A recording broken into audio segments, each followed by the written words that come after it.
అందుకే చేస్తాను, ఎన్ఎస్ పాల్కే చేస్తాను.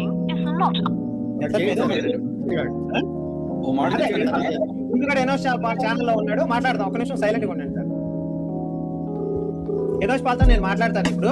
అది గుండుగడ ఛానల్లో ఉన్న నన్ను కూడా తీసుకోమని చెప్తాను.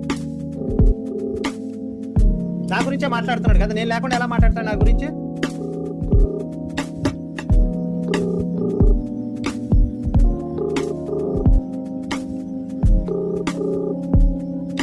సార్ ఎనోస్ పాల్ గారు నమస్కారం అండి.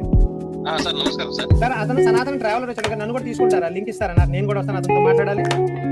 ఓకే సార్, లింక్ ఇస్తానని చెప్పాను ఒక హాఫ్ అన్ అవర్ లో. ఉన్నాడండి, అతను ఉన్నాడా? చెప్పండి సార్. గోపి వస్తా అన్నాడు, మాట్లాడాలి నీతోటి అని చెప్పండి. మళ్ళీ నాకు మీకు పరిచయం ఉన్నట్టు సార్, మీరు వచ్చేసి కాదండి, అందరు క్రైస్తవం నెంబర్ నా దగ్గర ఉంటుంది. మాట చెప్పండి. గోపి వస్తా అన్నాడు మాట్లాడు. ఎందుకంటే వాడు నా మీద లైవ్ పెట్టాడు, నన్ను తిట్టాడు, నేను అతని మీద లైవ్ పెట్టి తిడుతున్నాను. అక్కడికి వచ్చి దొంగ మాటలు చెప్తున్నాడు, అందుకని. అదే సార్, నేను ఇంతకు ముందు ఆయన అడిగాను, చాలా మంది కామెంట్స్. కాదు సార్, ఇప్పుడు నన్ను వచ్చి కాదు సార్, ఇప్పుడు ఎనోస్ పాల్ గారు వాడు నన్ను తిడుతుంటే మీరు ఎందుకు చూస్తూ ఊరుకున్నారండి? నేను రేపు పొద్దున్న లైవ్ పెట్టా మీ మీద మరి. సరే సార్, పెట్టండి. కాదు సార్, ఇప్పుడు ఒక మంచితనం ఉన్నప్పుడు మనం ఇలా పాడు చేసుకో, ఒకరిని తీసుకొచ్చి మీరు అలా నన్ను తిట్టిస్తా ఉంటే అది సమంజసమా అండి మీకు? సార్ నేను యాక్చువల్గా ఈ రోజు లైవ్ వద్దని పెట్టలేదు. అయితే విజయవాడలో బానుతో పాటు ఉంటే సతీష్, ప్రశాంత్. కాదు సార్, ఇప్పుడు అతను హిందువా క్రిస్టియనా? కాదు సార్, ఇప్పుడు అతను హిందువా క్రిస్టియనా? అతను హిందువే సార్. మరి ఎందుకు మాట్లాడిస్తున్నారు?